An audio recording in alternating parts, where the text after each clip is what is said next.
a couple of things to do by way of introduction to this evening's conversation.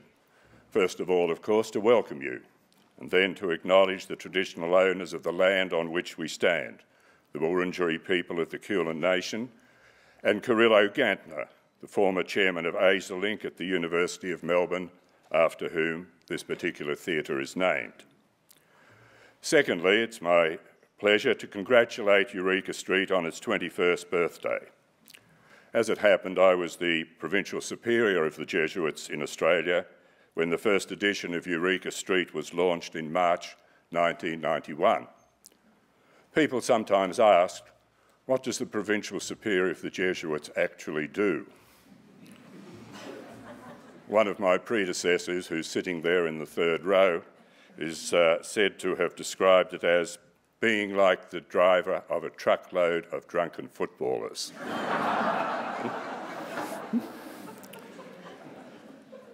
Now, there were times, especially with Father Michael Kelly, who many of you know, when that might not have been an inappropriate description. But most of his more, let us say, entrepreneurial adventures in the publication area in those early days were moderated and even enhanced by the sobering thoughts of the original editors of the magazine, Adrian Lyons in the first instance, then Morag Fraser, and the professional expertise of Ray Casson. I think we owe all of them a great debt as the founders of Eureka Street. And since then, as you know, the publication, both as a magazine and as online, has gone from strength to strength. So congratulations to Eureka Street on its 21st birthday.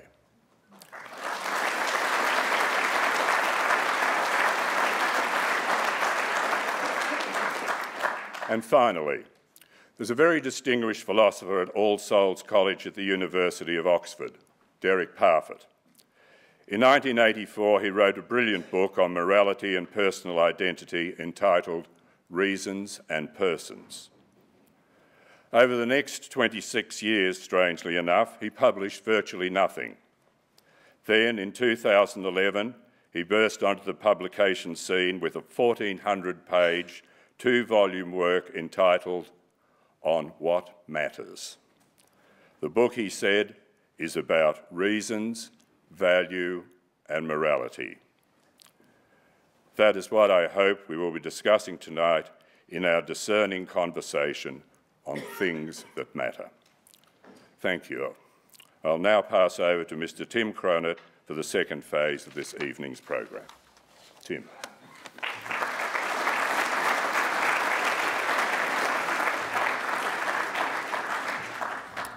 Thank you, Father Bill. I'm thrilled to welcome you all here to Eureka Street's 21st birthday celebration. It's really fantastic to see so many people here. I'd like to welcome also those who are watching at home via our live streams. I hope you're all as excited as we are to have Mr. Kevin Rudd, and the inestimable, I'm going to say something different other than that word, incomparable meddlesome priest, Father Frank Brennan, here to partake in the inaugural Eureka Street Discerning Conversation. We'll be taking questions from the audience later on, but remember you can also submit questions via Twitter, tweet at Eureka Street, #ThingsThatMatter. We are most grateful to Bill Uran and Newman College for their sponsorship of this event. We've had a long association with Newman, and much of our content over the years came from the desk of Father Peter Steele, who sadly died 6 weeks ago. I'm sure he would have loved to have been here with us tonight, celebrating this occasion. Before we begin, I'd like to say a few words about Eureka Street. From its very first print edition in March 1991, the magazine has sought to bring a distinctive voice of reason and compassion to the Australian media landscape. Its founding editors declared that, with the mass media now in fewer hands than they have been for decades, the range of perspectives offered to Australians is too few, and the right questions, the questions behind the questions, are not being pursued vigorously enough. Eureka Street aimed then, as it aims today, to redress that imbalance. It's done so through the efforts of a long line of distinguished writers and editors, too numerous to name all of them tonight.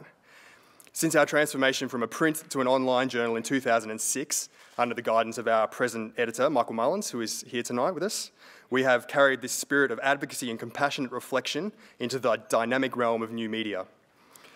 The medium has changed, but our message on the things that matter, issues such as the rights and dignity of Indigenous Australians and refugees, the environment, the responsibilities of the media, remains strong and consistent. And of course, tonight's event carries on in that same tradition. A Discerning Conversation with Kevin Wright aims to be the first of many Eureka Street Discerning Conversations to take place in the years to come, which will provide another forum for us to explore the things that matter together.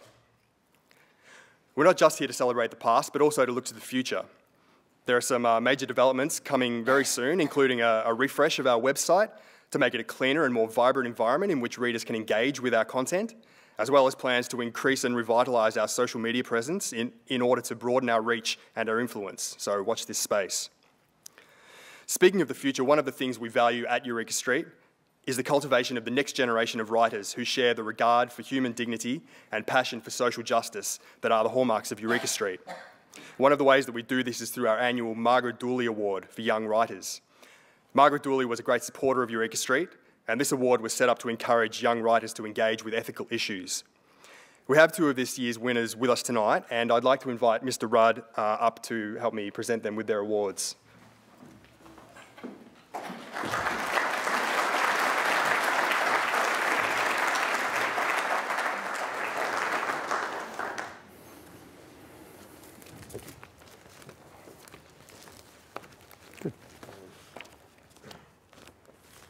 Okay, first of all, in second place, can you still hear me?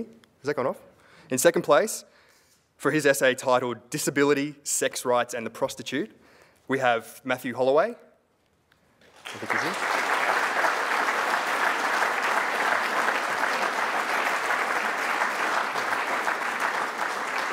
I thought he was here. Oh yeah, here he comes.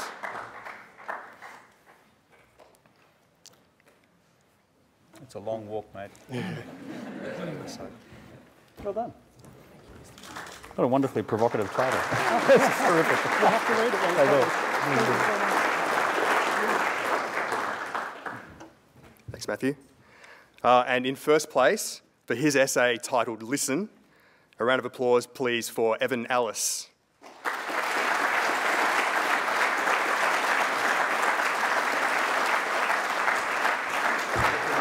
Well done.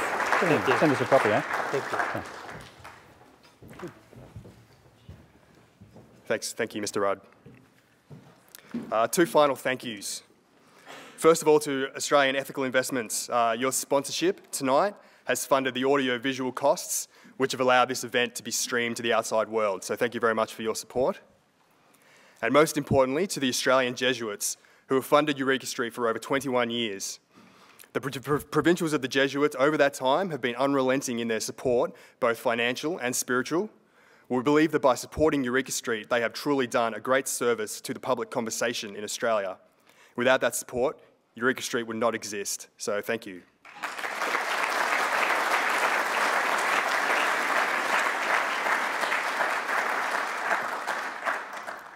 So thanks very much again, everyone, for coming. I know you're in for a fantastic night. I'd like to hand over now to our host for this evening, ABC News political and social media reporter and former Walkley Young Journalist of the Year, Latika Burke.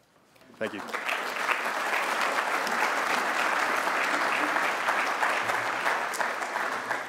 Thanks, Tim. And it's an absolute pleasure to be here and helping you celebrate your 21st birthday. Now, it's my job this evening to introduce you to two gentlemen who really require no introduction, but here goes. So Frank Brennan and Kevin Wright, if you'd like to come to the stage. Now, Frank Brennan has been described as a living saint. He is... I haven't heard that before. Apparently. No, he's not. It's never been said about you, though, Kevin. That much I know.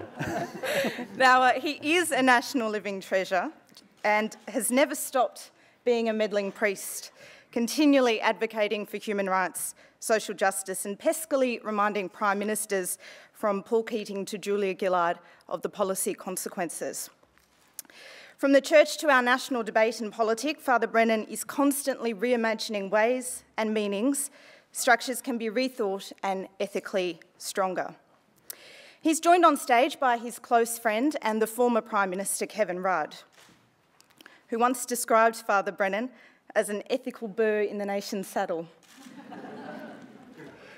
Mr. Rudd argues that the Christian perspective should never be ignored by policymakers in secular society, and as leader place morals at the centre of key policy questions, including challenging unrestrained capitalism, the apology, and infamously, climate change. In his first words to Parliament, Kevin Rudd declared that he was there to make a difference. And in Canberra, we both belong to professions which are regularly and rightly accused of too often focusing on the things that don't really matter. But tonight there'll be none of that. Father Brennan will spend the next half an hour in conversation with Mr. Rudd about the things that do matter. And afterwards, both gentlemen will take your questions for half an hour. So for now, Father Brennan, over to you. Thanks, Latika.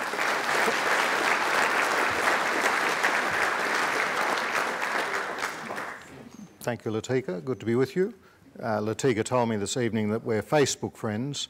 I'm one of those old world type Facebook people. I have no idea who my friends are, so it's very nice to meet you. I've been valuing that relationship. I know who mine are. It's a very short list. So, Kevin, good evening.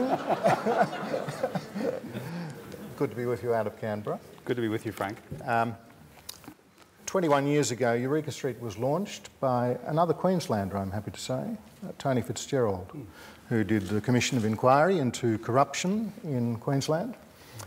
He spoke at the opening about the need for the world of ideas and about the need for greater transparency in Australian society. He confronted a lot of corruption. He thought that the law had a role to play. What have been your reflections on something like the action of Tony Fitzgerald in seeking greater clarity, transparency and adherence to values in society? Well, I think the best way to answer that is to reflect on the state from which we both hail, the People's Republic of Queensland. And if you reflect back on what things were like in the late 80s, which is not all that long ago, as to what things are like now, you can see the profound nature of the changes which have come about.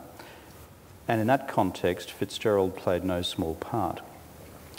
If you like, the beginning point of decency in a contested polity is ensuring that you have electoral fairness. He helped change that. When we finally won an election in '89, we had to win, I think, 55% of the vote to get narrowly across the line. But it was beyond that. A place like Queensland had this massive catch-up to do. We had no freedom of information legislation. We had an absence of a professional culture in the police force. We had still the criminalisation of homosexuality. It's very hard to describe to people what things were like. This is only 20 years ago. And so was Fitzgerald the sole source of all what has changed in those last 20 years? No, but I've got to say, those were seminal moments, and his report was a seminal report and was not simply about corruption in the police force. It was about the whole fabric of a part of the country which back then could easily have become something quite different, quite different to what it became. You could have had a place where you had entrenched racism, entrenched sexism, and a sort of a good old boys culture where it was in radical risk of going. But in fact, we managed to make a change. Hasn't been perfect. You all know what happened in recent electoral circumstances up there. But I'm talking here a much broader social change, deeper societal change, and broader changes in the political culture as well. And those interventions are necessary because drift, when it happens, in a direction which is unfolded subtly to the point where Russ Hinds could stand up one day and say, well, if you owned a service station on the road to the Gold Coast, and you wanted to divert the main road there as Minister for Main Roads so that you could sell more petrol and sell more grog at the grog shop next door, wouldn't you? And everyone laughed. That's where we actually got to. It was like Huey Long in American politics without the humour. And that's kind of where we're drifting. And Fitzgerald's, I think, wake-up call to 1/5 of the nation, which is what Queensland is, was pretty important. Because if 1/5 of the nation had continued to head in that direction, frankly, Australia would be quite different to what it is today.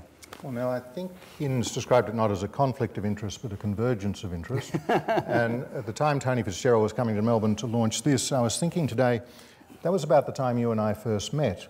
And I think if the record be accurate, we had a massive falling out over Aboriginal land rights in Queensland with the Goss government.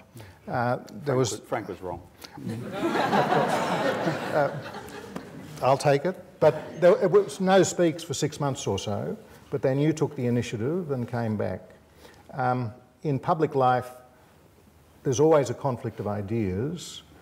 Tell us something about what it means to forgive and forget.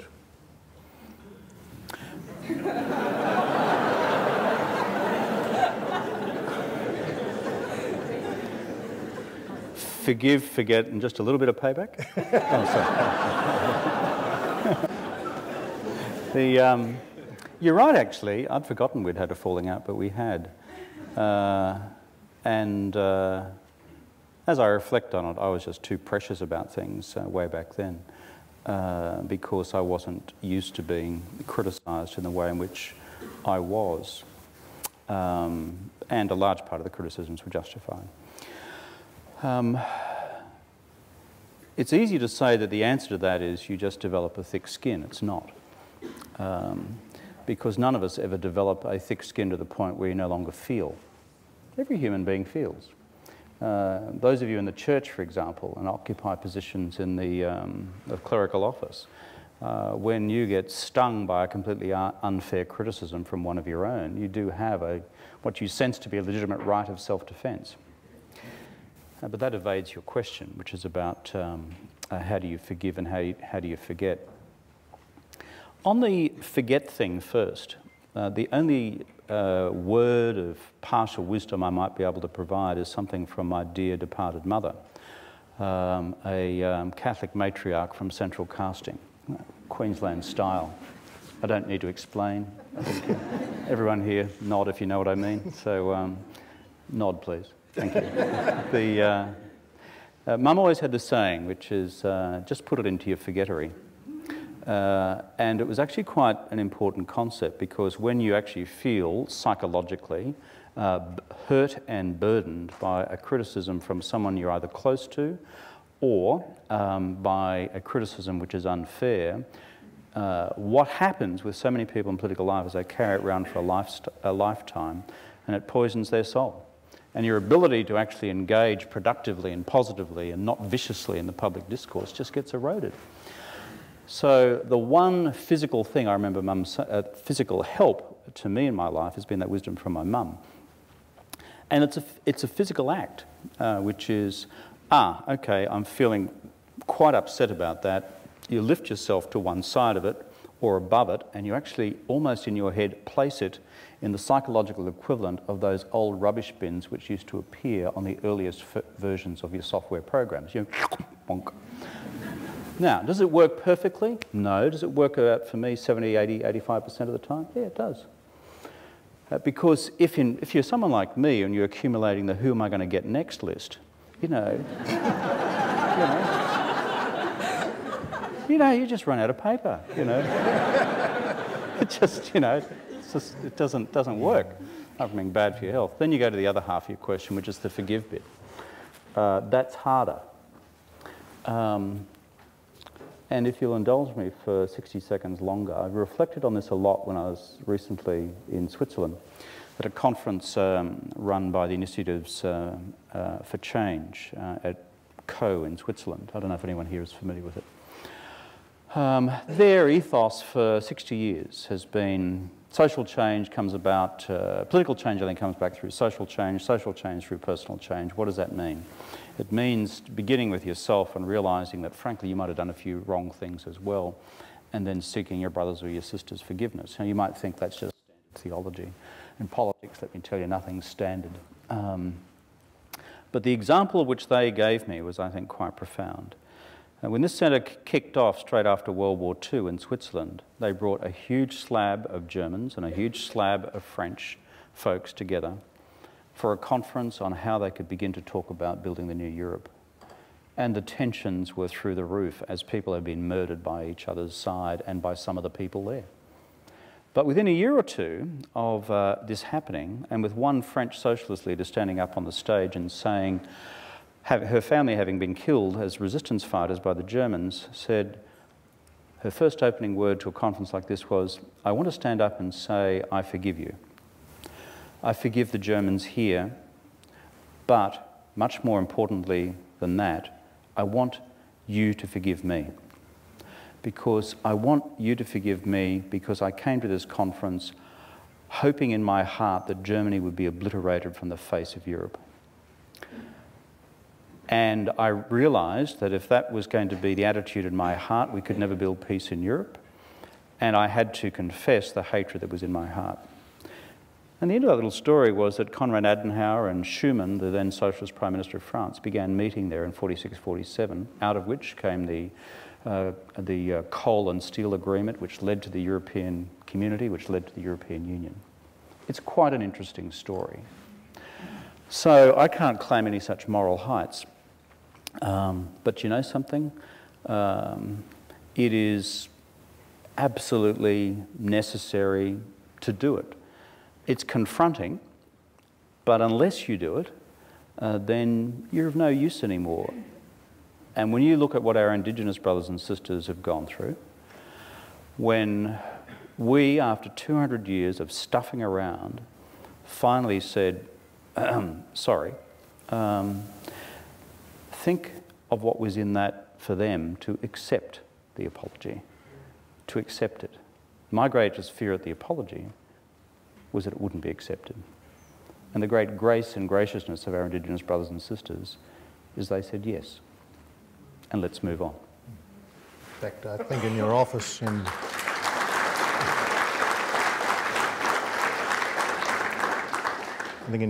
Parliament House there's a photo of you with an Aboriginal woman there that day, and she's wearing a shirt saying thank you. Yeah, I was stunned by that. I wrote the apology out by hand. As I've said in a few other places, I had writer's block until the previous weekend, so it was just a pile of white paper going do do do do do do do. Everyone's getting all excited around the country, except there wasn't anything there. So I went and saw this woman, Nana Fijo, 82 years old, at my request, because I had to sit down and listen to someone say how they had been wounded in the heart, wounded in their lives, lost their parents, lost their siblings. I detail it in the apology. I won't go through it here, the story. And finally, you know, to a kid growing up in country Queensland who did not grow up with Indigenous communities around me. They just weren't there. I finally got it by listening. But when I actually delivered the apology, I feared two things: that Aboriginal people would, given the experience of the centuries, have said no. Or, worse, that white communities would have engaged in a racial backlash. These were my two fears. In politics, you're often trained to be pessimistic, by the way. And I was stunned when something kind of happened there. And I think the key to it is not the words that I spoke at all. The key to it was, frankly, the open hearts of Aboriginal people who were willing, after what we had done, to say, okay, let's move on. So what do you say to those who just describe it as gesture politics or shallow symbolism? I saw this in an editorial of the national newspaper the other day, The Australian, which described not as a specific attack on the apology, but just en passant said Aboriginal gesture politics, comma, like the apology, comma, or something like that. And I thought, that actually does not get it, because I'm a very practical person. I grew up on a farm. Things have to work. But if you're practical about things involving the human soul, there are two dimensions to it. One is understanding the depth of the emotional damage that we had done to Indigenous people and psychological damage after such a long period of time. And that unless that was bound up and healed in some way, or a process of healing was begun, you can't get to the next stage, frankly, of saying, now what shall we do together?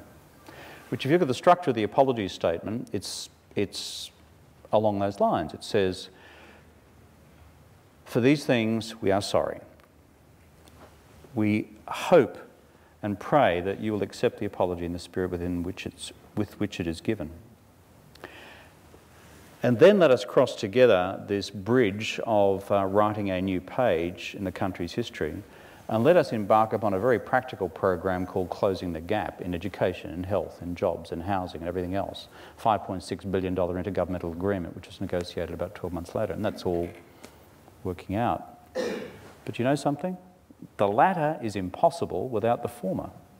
So when people describe the former as gesture politics, they just don't get it. You've got to do that. It's like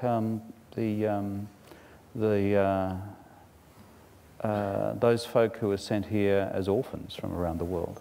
You know, you sat in the Great Hall in Parliament House, I'm sure, Latika, you were there when all that happened. Just these, you know, libraries of human tragedy just being opened in front of you. And unless you deal with that and accept it and embrace it and realise what you've done wrong on behalf of the state or on behalf of the government, you can't get to the practical bits. So how do you, I mean, more broadly, how do you inject Christian virtues and Enlightenment values into contemporary debate and politics, given the profound cynicism and diversity of views you find? Well, as you've found in life, it's never tricky. It's never easy, it's quite tricky. And the beginning of wisdom is to know what you don't know. And the beginning of wisdom is to know that you don't have a monopoly on ethical or moral insight. So I've tried not to be in the business of wearing it all on the sleeve, of saying, I believe in God, therefore. I don't think that works. If you're in the secular political space, it certainly doesn't work. Because what you're required to do, even if you've reached that conclusion by, let's call it, theological and ethical discourse, it then has to be rationally explained in the medium of the, as you said, the Enlightenment, to make sense to the broader body politic. But I worry in our age, which is an extraordinary age to live in the West, where for the first time in really 1,500 years, in the West, not the East, not Africa, but in the West, we begin to live in something called a post-Christian age, where the common ethical discourse, or the foundations for it, out of faith and out of reason through the Enlightenment, is now constructed. We are in the midst of that crucible, I think. And I'm not sure that we are doing that, shall I say, that integrative task well.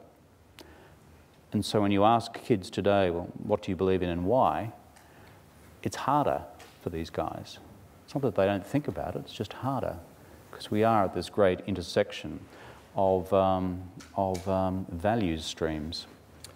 I was thinking about this last night, sitting up in the Senate, 10:30 at night, when the latest asylum laws were going through. And Ursula Stevens was there in the Senate. She looked up and made a sign of the cross. And we had a nice joke about that this morning. And I was wondering, well, you know, trying to hold all these things together without going into the particular politics of this week or whatever, I revisited your Bonhoeffer lecture where, amongst other things, you said this: Another great challenge of our age is asylum seekers. The biblical injunction to care for the stranger in our midst is clear. The parable of the Good Samaritan is but one of the many which deal with the matter of how we should respond, etc. You then said how objectionable the Pacific solution was back then in 2006, and it should be a cause of great ethical concern to all Christian churches, and then reflected about the Holocaust. How do you hold together now, or how do we start the discussion about these deep ethical questions in such politically conflicted environments? Well, the first principle, I think, is the role of folks like yourself, who I have described earlier, Ladika and Frank, as being an ethical burr in the nation's saddle, and correctly placed there. And if you have a burr in the saddle, you know it can be uncomfortable.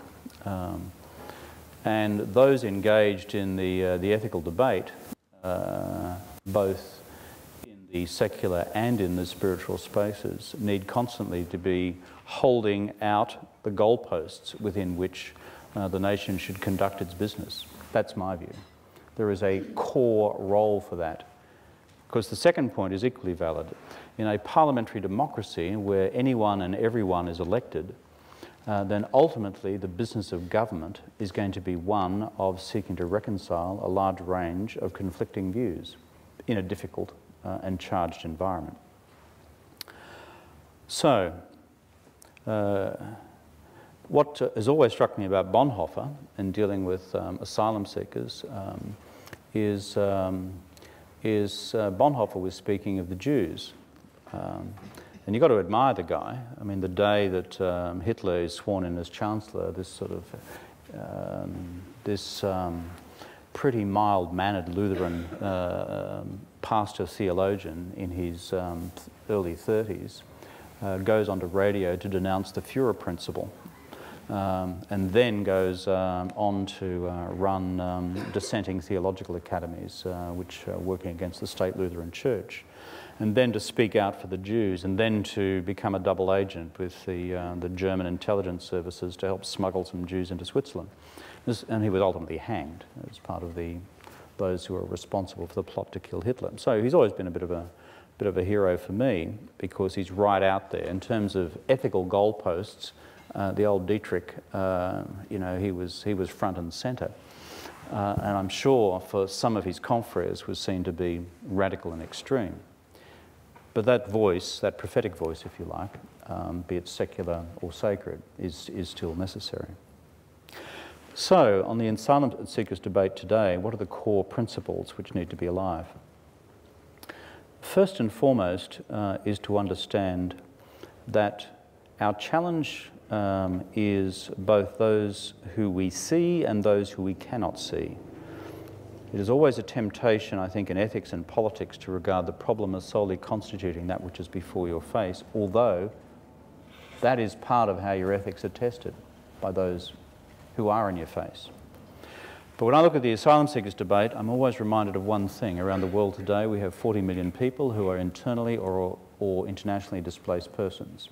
We have 12 million people who are refugees, residing in camps run by the UNHCR and other agencies right across Africa, right across Asia, and other parts of the world as well. And that the combined resettlement task undertaken principally by the United States and Canada and ourselves each year runs to 350,000 people per year. And so when we have this great debate here about upping it from 13,500 to 20,000, there are 12 million people who are refugees in camps around the world. So the first, if you like, ethical response to your reminder of what I've written is this is a problem at scale, albeit we see only a part of it here. The second response, I believe, is therefore, what do I do if you take John Wesley's injunction seriously, that the world is my parish? What do you do about all that which you cannot see? And so my response to that in the period that I've been Prime Minister and Foreign Minister is saying we have to be serious about radically increasing our international development assistance budget and dedicating a very large slab of resources compared with what we were doing before to the agencies which look after all these folks. We're now one of the world's largest funders of the UNHCR, the World Food Programme, as well as the United Nations Office of the Coordination of Humanitarian Affairs, the Red Cross. We're within the top 10 funders globally of all those institutions. We weren't in the past. We are now. So if you want to see what one level of ethical response is to the challenge, then that's been it. Then you turn to the local stuff. As you yourself have written, I think, in Eureka Street, the challenge also lies in dealing with those who seek to come by boat here as to how you then resettle them within the region, what you've described as a regional solution. And for that, you need a regional process which can successfully bring that to conclusion. We've been unable to do that so far. That's the truth of it. There's one final element in this equation as well, and this is where it gets vexed, because of the reality of the ethical concern, or is it the construction of an ethical concern by others who are motivated by other considerations. And that is the phenomenon of people dying at sea as they come here. And that is real, it is true, it's happened when John Howard was Prime Minister, it's happened since then. In fact, it's happened in larger numbers since we've been in office. And so, if you like, that's another element in the ethical equation. So, those three considerations: the global challenge, what we do about it; the nature of the regional solution, which is necessary, which we've not been able to conclude in terms of the resettlement dimensions that you've referred to in your writing, and dealing with what is necessary to try and stop people from putting their lives and their children's lives in the hands of people who run unseaworthy vessels. These are all the elements in the equation. And one final point too, you've still got to be able to hold up your head in the councils of the world and say that we are meeting our obligations under the convention.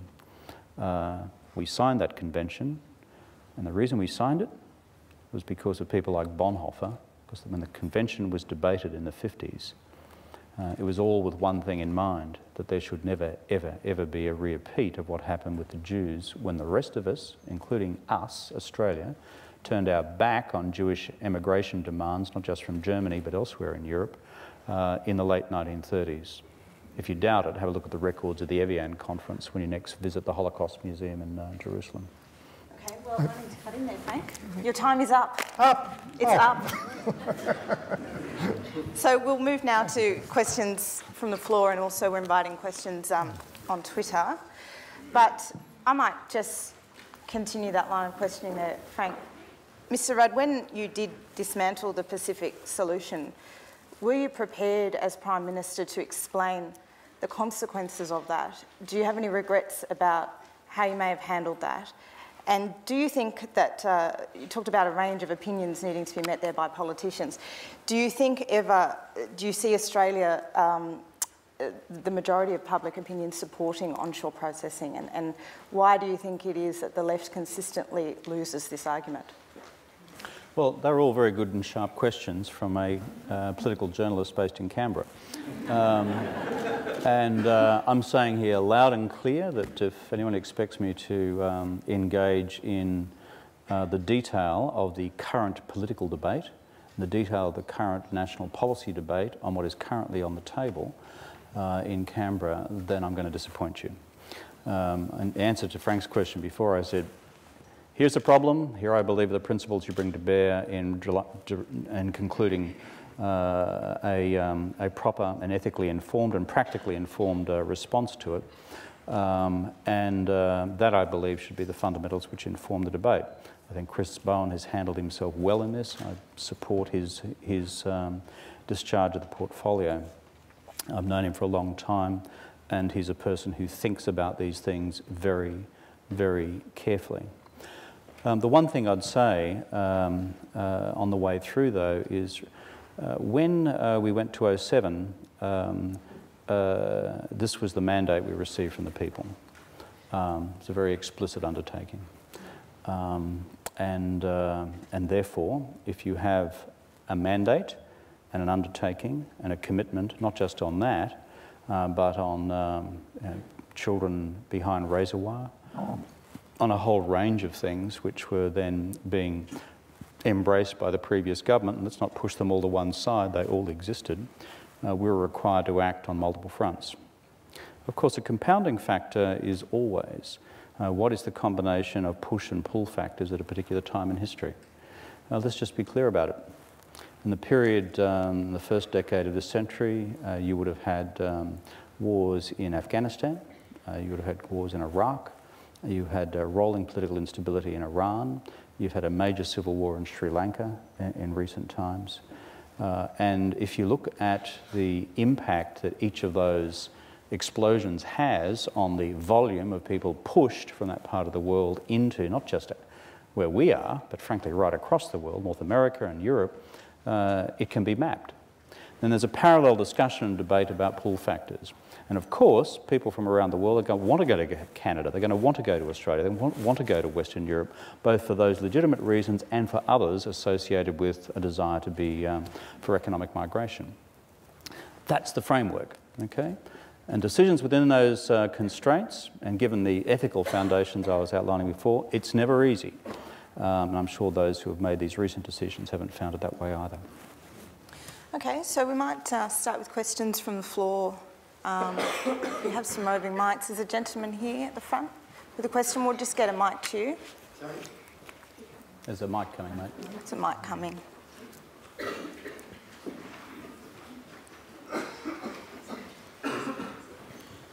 Can you hear?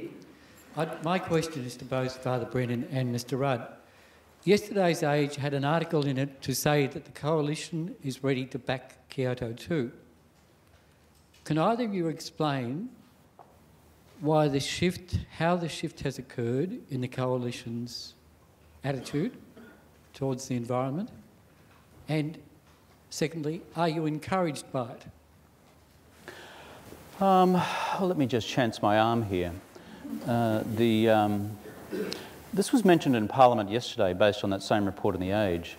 I noticed that when it was referred to in the Parliament, that there was not a cheer of spontaneous support on the part of the coalition benches across the front, at least by the leader. I may be mistaken by this, perhaps it was an authorised statement. So I'm a little sceptical as to whether that represents a mainstream coalition policy. I'm sure they'll speak for themselves. I'm still galvanised by one acute statement from the alternative Prime Minister of Australia when he described climate change as, quote, absolute crap, unquote. As we know, Tony is always out front with the soundbite. He certainly was with that one. He and so many on his side are climate change denialists. Not sceptics, denialists. And I'd commend you to the Hansard record. The Tika mentioned before in passing about climate change in the period that I was Prime Minister. We had some successes and we had some failures. I think if you were to go to the successes, we introduced a renewable energy target, which we did not have before at the level of 20% by 2020. That was legislated for and passed. I'm now told we are doing quite well against that target. In fact, some out there in industry would claim they're doing far too well in meeting that target. That is legislated and that was done. At Copenhagen, which is often criticised, and there's room for criticism there, but if you'd spent 3 or 4 months, as I and several other world leaders did, trying to fashion an agreement there, to have it blown out of the water by a couple of large countries who didn't want to get any progress, then there's an open question as to whether that's the fault of those countries, the fault of the process, or those of us who tried to make it happen. I'm all for sharing responsibility on the upside and the downside. But I'd just make this point. What was agreed to at Copenhagen was a Copenhagen Accord, which for the first time in all intergovernmental negotiations did this. All governments agreed that we could not increase temperatures beyond 2 degrees centigrade for the first time. Never been agreed before, it was agreed there for the first time. Second, for the first time at Copenhagen, it was agreed that developed and developing countries had a responsibility to bring the actions necessary to ensure that we didn't go beyond 2 degrees centigrade. And third, for the first time, we agreed there'd be a global system of measurement and reporting. That got lost in the wash in the complete Barnum and Bailey's circus that you saw on television at that time. Remember, everyone, you know, just chaos on the floor of the conference. What happened at the subsequent meeting of the United Nations on this question is that Copenhagen Accord was then entrenched into the official intergovernmental legal documents of the United Nations Framework Convention on Climate Change. So everyone says Copenhagen failed. Well, you know something? I was there, didn't go to sleep for a couple of days, neither did everyone else in the room. President Obama, Chancellor Merkel, trying to get these things to work. But that's one of the things that came through. The thing I didn't get right was the deferral of the CPRS here. And I've said this previously and publicly, and I fully admit it. Because it got lost in the wash in particular in communication. Because when I said defer the thing 2 years, that is to about now, what I was seeking to do was to then be able to legislate it after a subsequent general election and the coalition then not having control of the Senate, so we could then bring it into being. Of course, when people heard me say, we will defer this thing for 2 years, they concluded I was not deferring it, I was eliminating it. I was stepping back from it altogether. And that was lost in the communications wash, for which I accept full responsibility. I can't explain the press report, I can't verify it. If it's true, I'm heartened by it. I mean, maybe it's the Jesuit education of the front bench of the coalition kicking in. Okay, we have another question up the back here.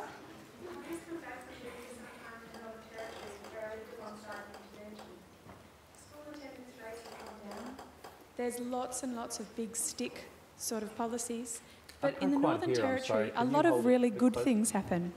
The highest dialysis attendance rates are in a tiny place called Kintore. For a long time, one of the highest school attendance rates was in a tiny Indigenous school out of Tennant Creek. But all we hear in the media is how terrible it is, people are drunk, people don't take their kids to school, all the kids are neglected. Twice the rate of teetotalers in the Indigenous community compared to mainstream Australia. So my question is, given that there are so many factors such as school attendance rate going down as English is no longer allowed, as English is forced to be the primary language of teaching, why can't there be any emphasis on some of the things that Indigenous cultures do well? For example, there's no cultural centre in Alice Springs where adults can learn Indigenous language. I can learn German, I can learn Japanese. I can't learn Arunda, and I'm on Arunda land.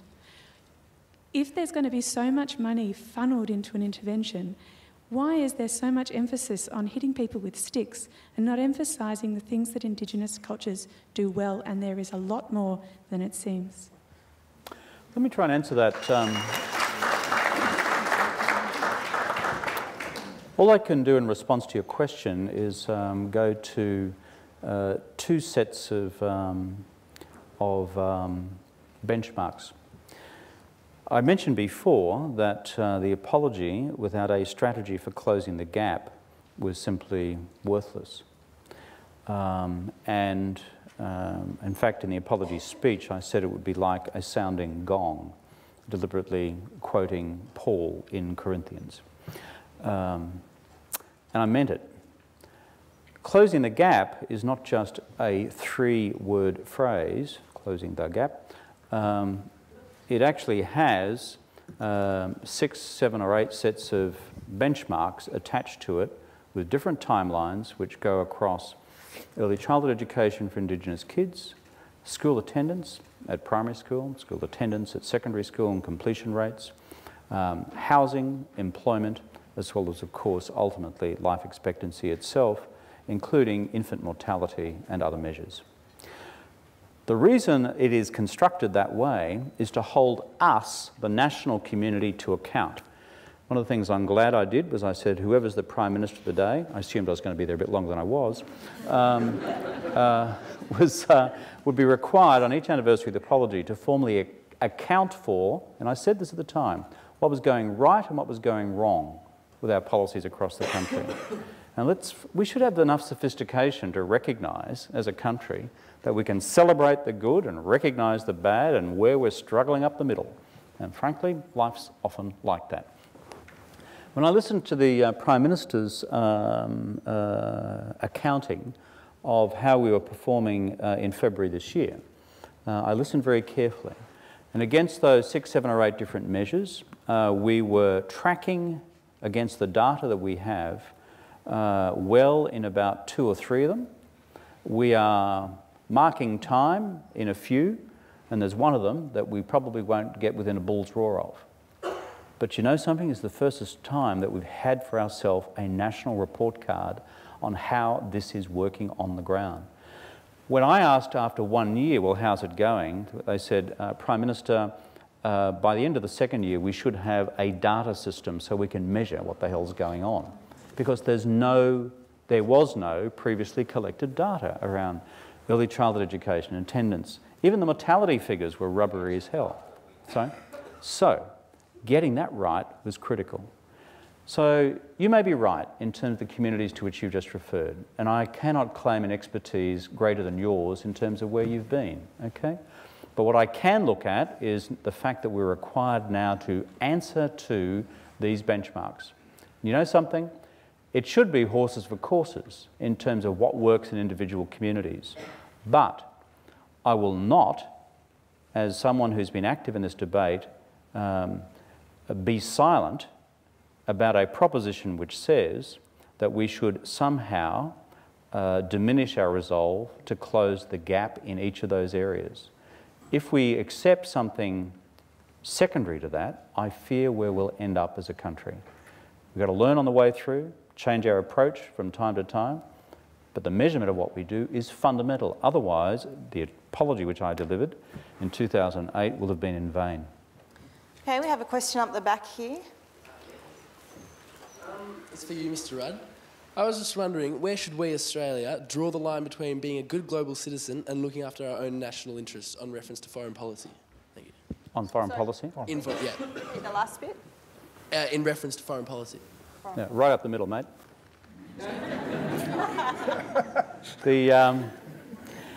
Look, just briefly, the big debate about foreign policy, is it about interest or is it about values? If there are any international relations scholars here tonight, that's essentially what the debate divides into. Is foreign policy about the narrow prosecution of national interests, our national security interests, our national economic interests, and the like?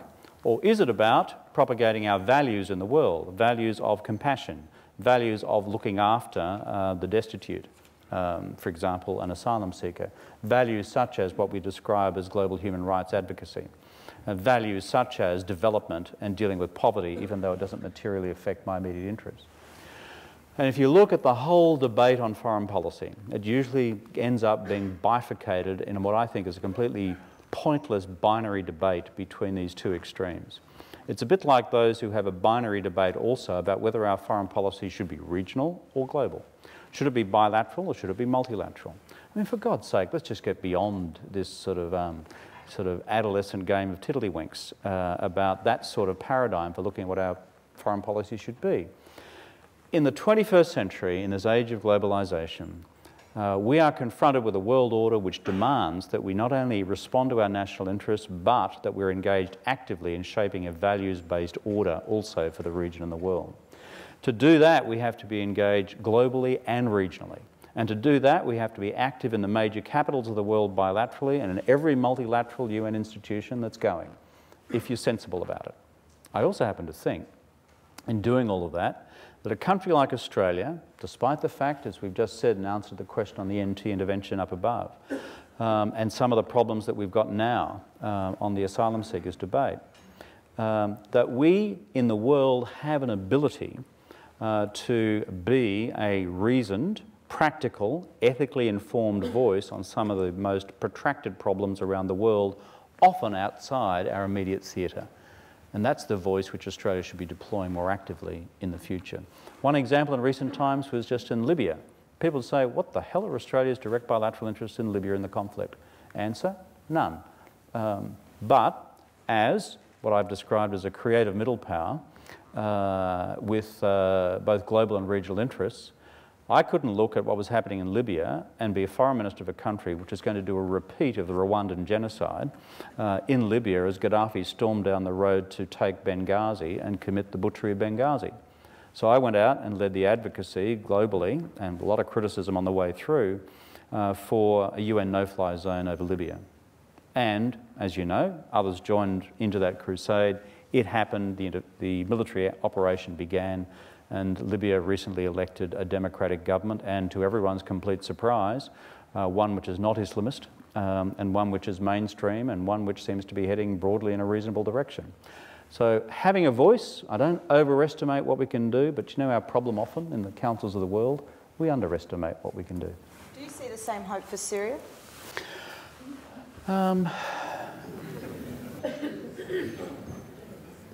The problem that we now confront with Syria is that both China and Russia have said we were taken for a ride over Libya.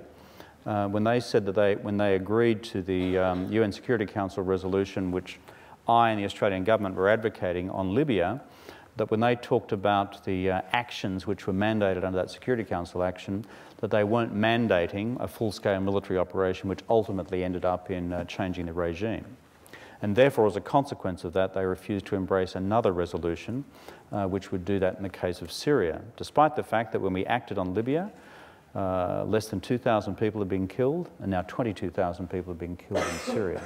Now, Syria is a rolling humanitarian disaster. We all know that as it unfolds on our screens. I believe that the response to the Syrian challenge must be at two levels: maximising the diplomacy and diplomatic pressure on the Russians and the Chinese to bring about an accommodating UN Security Council resolution so that they don't think that they can simply hold out forever on that. It's my strong view. And to be a global burr in the saddle on those questions, Frank, you and 20,000 other Jesuits should hop into it too. But nation states, and simultaneously, and I'm proud of this fact, that we were, I think, the first country to donate to the humanitarian intervention through the Syrian Red Crescent and International Red Cross within the first months of this war. And I was in Geneva recently, and the head of the Red Cross was thanking me for the level of our contribution to that. So when you see all those Red Cross and Red Crescent operations underway around the Turkish border and elsewhere, a lot of that's being funded out of us. So they're the two responses. One, immediate and humanitarian. Two is diplomatic. Can we step around the UNSC? Well, in the international legal system which we have, the UNSC ultimately determines the lawfulness of the use of force. Okay, we had a question up the back, I think, in the middle. Mr. Rudd, you spoke earlier about young people forming their values in a post-Christian age. Yeah. One of the reasons touted for your removal from the Prime Ministership was that you didn't treat others well. And I wonder if you might say something, and Father Brennan might say something reflecting on people that he's met in public life, about the kind of people who are required to be in politics and the way that they must behave if we are to build a Christian ethic in our society. One of the things that I have done in the period since June of 2010 has basically religiously been in the business of not defending my record. I've been accused of most things short of the collapse of Western civilization since then. I'm sure the fall of Byzantium was partly attributed to me, and the end of the Roman Empire in 464 and all the rest of it. But you know something? I just don't get into that. It's part of the forgettery routine I referred to before. The key thing in national political life is to pass the shaving mirror test. Sorry, it's a sexist remark, which is you get up in the morning and you look in the mirror and say, have you done as much as you can? Have you been as straight as you possibly can about all the things that are on the agenda? Have you been as decent as you possibly could? And try and have a pass mark on those each day. On the question you raise, I have a virtually completely clean conscience. Therefore, don't simply accept the post facto construction of a reality which may not necessarily have existed. I say that as a bloke who's said on multiple times already, you want Mother Teresa as your Prime Minister, you voted for the wrong guy. I mean, I've been known to swear, you may have seen it. I know no one in religious orders. I know no one who wears a dog collar ever swears, sure. And there are certain things which I'm sure I could have done a lot better. But I think that would be the same reflection of everyone prior to me has occupied the high office of Prime Minister as well. So you know something, let's just put all these things into a bit of perspective. So that's why I've refused to engage in some point-by-point response to my various crimes against humanity. Why bother, you know? Yeah, I think people are pretty reasonable about all those sort of things, and the ultimate determinant of whether I've been a reasonable human being on those questions is how I answer to my own conscience. My gratuitous observation on politicians is I think the politicians generally who are most successful are those who treat their staff decently and who are demanding of their staff. And I think there you can often see a very good osmotic relationship that develops. Where it's neither demanding nor decent, then in the end when crisis comes, there's trouble. Okay, the lady... A footnote to that, by the way. Remember the GFC? This was an atypical event. You know, we had this exocet to the heart of the Australian economy. And so when I got a reputation of being a little bit demanding, guess what? Most of us were working around the clock to try and prevent this place from falling over. Runs on the banks, prevented. Ensuring that we didn't go catapulting into recession. And with the mass unemployment that still exists in most countries in Europe and North America, none of that happens by sitting around and holding hands. Okay? It really doesn't. You've got to get smart people in a room, people who trust, whose knowledge, and you've got to work at it. You've got to work hard at it. And I make no apology for that, and nor for the result that we're able to deliver. Okay, this one in the middle. Thank you. My question is about industrial relations. In the last week or so, we've had several fast food franchises come out and say that they can't afford to pay their staff penalty rates, that they'll go broke if they have to keep paying penalty rates. Do you think this is a foretaste of the Coalition's industrial relations policy going into the next election? Do you think that the union movement, the churches and the ALP could mount the same sort of campaign that they mounted against work choices? And do you think that the Australian public would be receptive to such a campaign in its current mood? I think Bill Shorten recently received a review of the Fair Work Act, and it recommended some changes. And we had the usual responses from various people saying, from the union saying, we don't want those changes, and employers saying, that's not enough. I think broadly speaking, the Fair Work Act is a pretty good balance. We shouldn't forget where we got to with work choices, which was only with us 5 years ago. And the fact that so many basic protections of the least protected workers in this country, that is the most vulnerable workers in this country, that they were in all sorts of strife, all sorts of trouble. So, what I think in terms of the future is, well, Mr. Abbott can speak for himself, but we should all be very wary of work choices by another name, because the mark of a decent society is one consistent with long-standing Catholic social teaching. Rerum Novarum, way back then, the 1890s, was about the emergence of organised labour and the importance of getting a balance right between organised capital and organised labour. It's been central to Catholic social teaching for 100 years or more. Centesimus Annos repeated that, I think quite eloquently. And so, in my view, the balance is about there.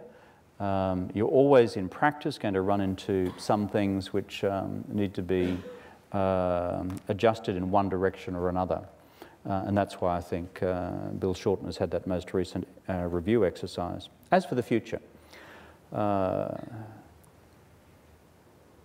if the Queensland experience is anything to go by, if the Conservatives were to win the next federal election in that sort of landslide, what I see in the fair state of Queensland at the moment is a set of practices which are way beyond what the Queensland public thought they were buying.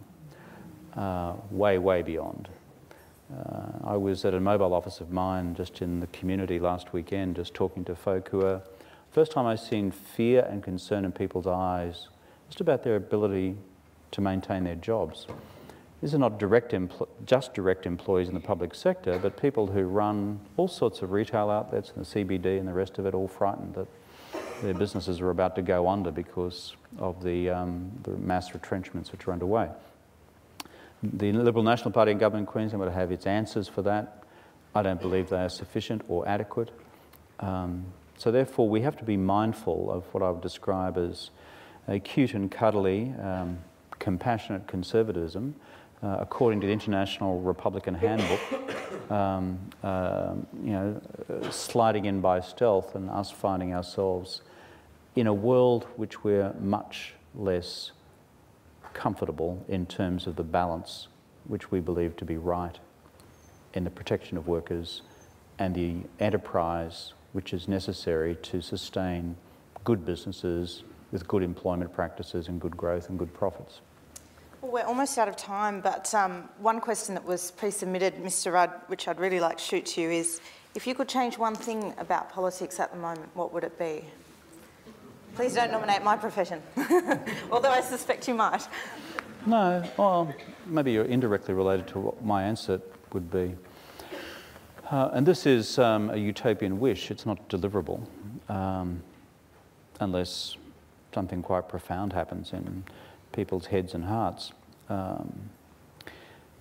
As a nation, we need to carve out a space in national political life which is not a substitute for the hurly-burly of day-to-day politics, because that has its place in any democracy.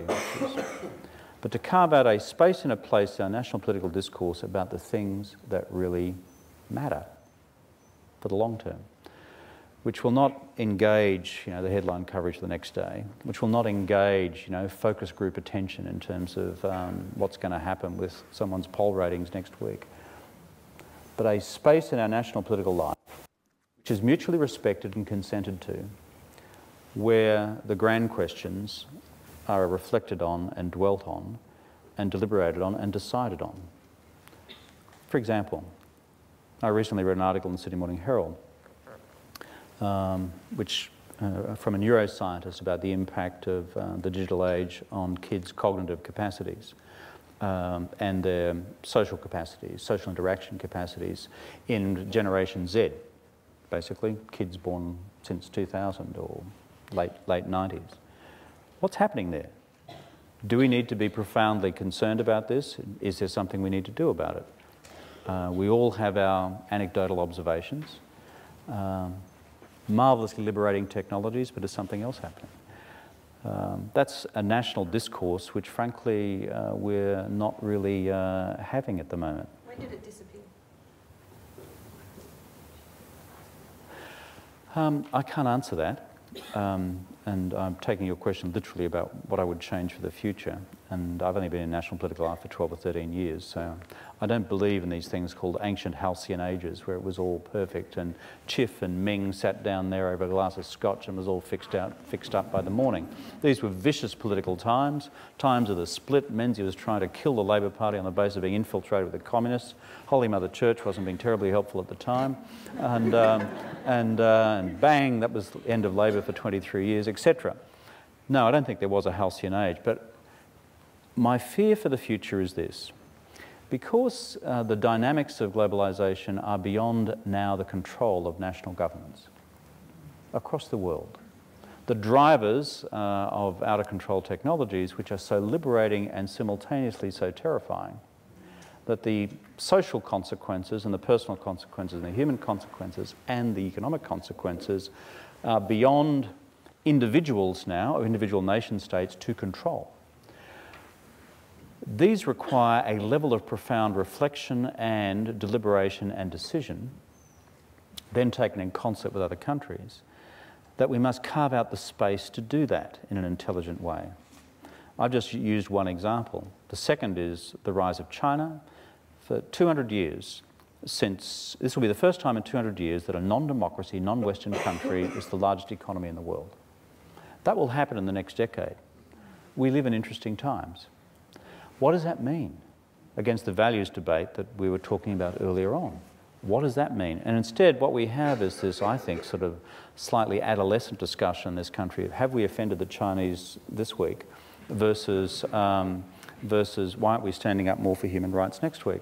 You know, frankly, this is a profound question, and it's a complex question. A lot of thought and work has gone into this within the government, but the national discourse on this is frankly very thin. Let me throw one third one out. We talk about Australia and its economy beyond the mining boom. And this again gets locked into what I describe as a sterile and puerile ideological debate between neoclassical economists saying, get the price signals right and Bob's your uncle, it'll all be okay in the morning. And then stereotyped in the other direction as being, well, we need an economic policy which picks individual firms as winners for the future. We need a much more sophisticated national discourse about what will be the drivers of Australia's future economy. How do we turn our phenomenal competitiveness in the health services sector into a wealth driver for the future and the way in which we export those services for the future? How do we turn the high north of this country into the food basket of the world beyond a slogan but into a reality, given the water concentration up there, the variegation of soil types, and the fact that we're going to have 2 billion more people in the world with climate change at work here, urbanisation happening there, and a massive new market opportunity for Australia with a second agricultural revolution for us. This is the discourse which frankly doesn't really happen because your producer, when you'd work for the ABC, for example, would say, well, Kevin, you've just spent 4 minutes talking about that. If you can get it into 8 seconds, that's terrific. And you know, that's necessary. Once you've worked out what the hell it is the problem, and I've listed 3 of them, and how we might as a country fix it through carving out of space in our national discourse to do it, and then what a course of action might be, then you've got to, you know, as it were, condense it into a message which means something to the rest of the body politic and is explicable. So you ask me, what I would like to see most, fix most, it's to carve this space out. If the Senate, for example, in the future could be this place of genuine national deliberation, I'm not recommending I go to the Senate, by the way. What did Paul Keating describe it as, Frank? Yeah. Unrepresentative swill. Yeah, that is not my view. But you know something? It's not just what happens in politics and the national space to do it there. It's the national space with our leading contributors. And frankly, there's so much knowledge alive in the Jesuit tradition around the world against practically every problem I've mentioned just now. There is some Jesuit expert somewhere, I've discovered, and usually pretty good at it, you know, usually pretty good at it. But the academy, our universities, my judgment is, if you look at the Australian universities, this will now get me into trouble, but I'll proceed. Measure the Australian universities against North American universities against this single question. Which is more active in the public debate and discourse about the future direction of their countries? Every American public affairs program is bulging with sort of the brightest and the best academics saying this, and here's my publication, clamouring for space in the public policy discourse. With some notable exceptions, I find our national academic climate timorous and disengaged. Perhaps through fear of our public funding models that if you speak out against the regime of the day, you get whacked. But you know something? It is not helping the question that I referred to before. We have a small country in terms of its population. We have a bunch of seriously bright people. If we are going to have 100 flowers bloom and 100 schools of thought contend, and devise our future for the 21st century in a way which is seriously smart and seriously compassionate, we need to carve out that space for that to occur and to do it consciously. Otherwise, all these trends will knock us over by default and we'll look back and say, geez, how did that happen? Okay, well that concludes our evening. Kevin Rudd, I think it's...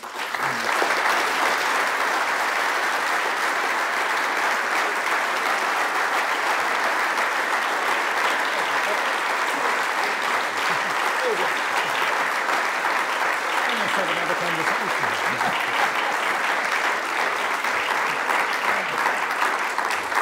Thank you very much. I think it's time you start writing a book, Mr. Rudd. But Father Hamilton's going to come up and wrap up now. Thank you all, and explain what's going to happen next.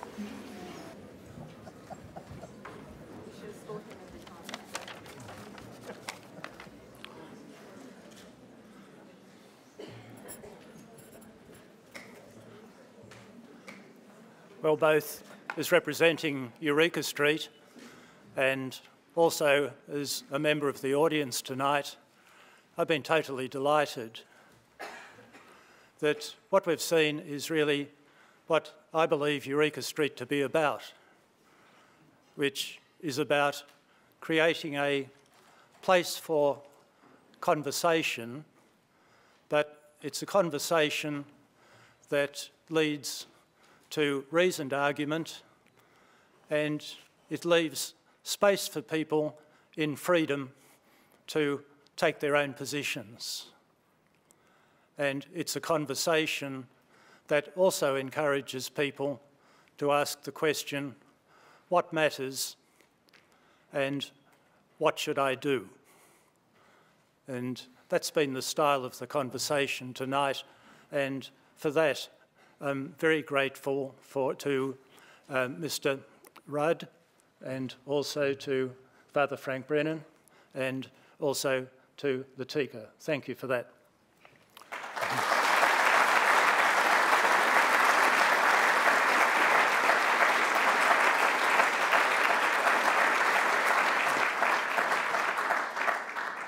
And perhaps if there's one thing I noticed about the conversation tonight, it's whereas in Eureka Street our emphasis perhaps is on the ethical and on the general questions, it was fascinating to hear Mr. Rudd is involved in politics, speaking about how you embody those ethical principles into the complexities of policy. And I found that both illuminating and, as I reflect on my own writing, often chastening. But now, Mr. Rudd, we wouldn't like you to go away without offering something more for your own reflection. And so we're going to give you 3 things.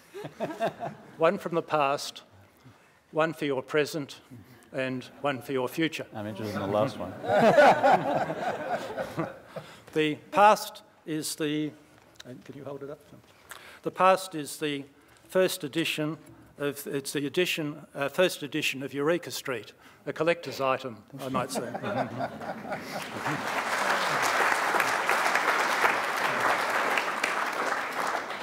It was published in 1991 and therefore has articles on such out-of-date and forgotten topics as the freedom and responsibility of the press, on the growing resentment of the West by Muslims, and on Papua New Guinea democracy. It hasn't dated, but that's to remind you that what goes round keeps on coming around. And the second then is for the present, and that's a gift from Newman College of Peter Steele's last book, Braiding the Voices. And I think you may find a helpful image for our present predicament in Peter's poem in that work called The Maze. And finally, something for the future, that we have a book of thoughts for each day of the year called Finding God's Traces. And I think that's a suitably large challenge when you're traversing the vast spaces of Parliament House.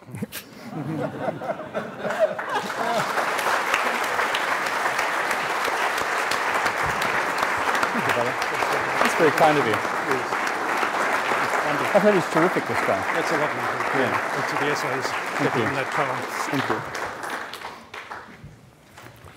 you. And finally, thanks all very much for coming, but I'd like you to feel free now to join Mr. Kevin Rudd and Father Frank Brennan and Latika Burke for food and drink upstairs. And so if you leave the hall by the back doors, you'll be guided then to the meeting room. And so thank you all very much for joining this celebration of Eureka Street's majority.